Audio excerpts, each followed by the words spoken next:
Blahoslavená sestra Zdenka zvykla hovorívať, za mrakmi je moje milované slnko. Tieto dni sú skúpe na slnko a svetlo v našich mestách. Často môžeme mať takú pochmúrnu náladu, môžeme byť smutní a pritom netreba až tak veľa. Stačí ísť chvíľu autom, vybehnúť hodinku možno pešo a človek sa ocitne v úplne inom svete. Zaj som v lese. Tá tu krásne. Toto nemá chyby. Na jedinku.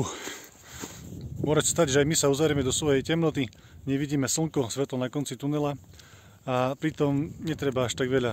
Treba vydržať, trošku zamakať, cez tú temnotu sa trošku potrápiť a nakoniec si povieme, že to stálo za to, že nás to posunulo ďalej a človek objavil nádherné veci, ktoré by možno bez toho ostali skryté či neobjavené.